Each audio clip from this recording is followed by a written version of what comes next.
Magsisimula na ng negosyo ang ating mga kapatid.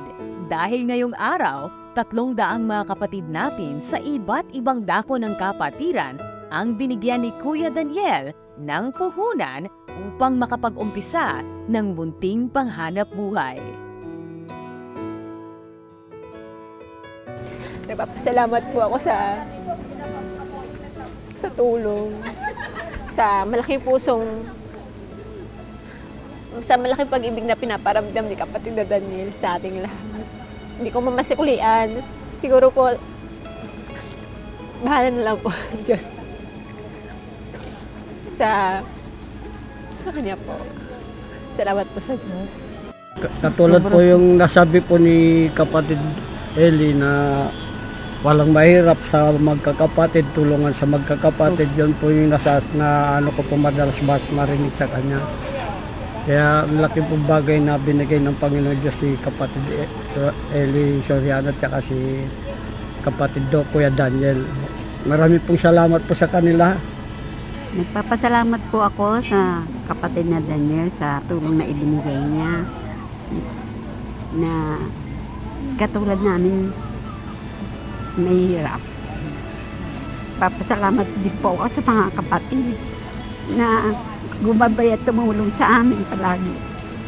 Ay, sobrang saya po.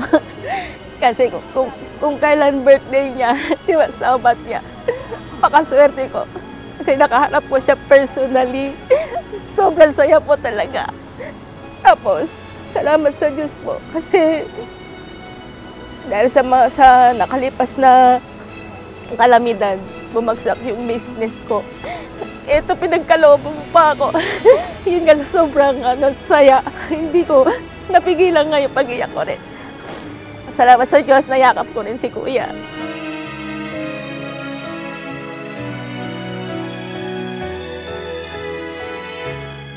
Ay, ako naman po ang gusto ko lang maiparating sa ating mga kapatid palagi.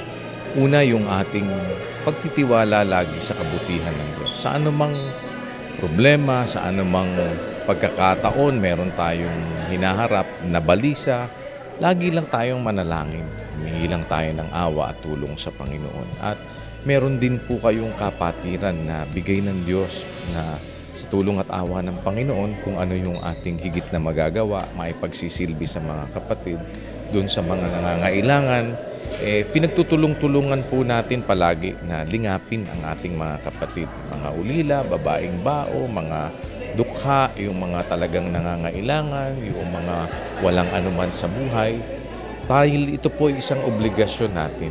Kaya sa akin po namang kalitan, dito sa aking paggunita ng aking ka-40 taon ng pagkakatanggap ng bautismo, ibig kong kahit sa maliit na paraan ay makaabot sa mga kapatid na nangangailangan. At ito naman po ay tuloy-tuloy nating ginagawa ng kapatiran sa iba't ibang mga kaparaanan para masunod natin yung sinasabi ng Biblia na esensya ng tunay na relihiyon. Ang diwa po ng tunay na relihiyon ay yung sumaklolo sa mga napipighati, tulungan yung mga ulila, mga babaeng bao, yung mga dukha, yung mga nangangailangan, iparating yung pag-ibig ng Diyos. Sa pamamagitan po ng iglesia ay ating maipakilala yung pag-ibig ng Diyos at yung paglingap ng Diyos, lalo na sa mga kapatid na hindi naman po tayo pababayaan ng Panginoon, na meron tayong halaga sa Diyos, bagaman tayo ay mga karamihan ay may hirap, karamihan ay mga wala naman talagang pinag-aralan, pero yung pagpapahalaga ng Diyos na ibinigay sa ating mga tinawag sa loob ng iglesia ay isa pong pagpapakilala ng pagmamahal ng Diyos sa atin. Kaya sa pamamagitan ng iglesia, maipakilala natin yung pag-ibig ng Diyos sa ating mga kapatid at ganoon din sa ating pong mga kapwa-tao. Kaya sa atin pong mga kapatid, sana nagpatuloy lang po kayo ng masiglang pakikipagkaisa ng paglilingkod at pagtitiwala sa kabutihan ng Diyos. Ang ating Diyos po ay mabuti, ang kanyang kagandahang loob magpakailanman. Hindi natin maaari po na limitahan yung kanyang magagawa sa atin. Kaya sa anumang pagkakataon, una palagi ang paghingi ng tulong sa Panginoon. Pag-ibig mong walang hanggan dahil sa amin, anak mo ay ibinigay. Nagkapag-asa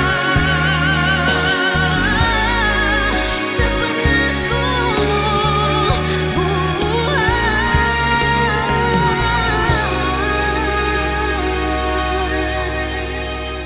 Ama, salamat. Sa Diyos ang lahat ng karangalan at kapurihan magpakailanman.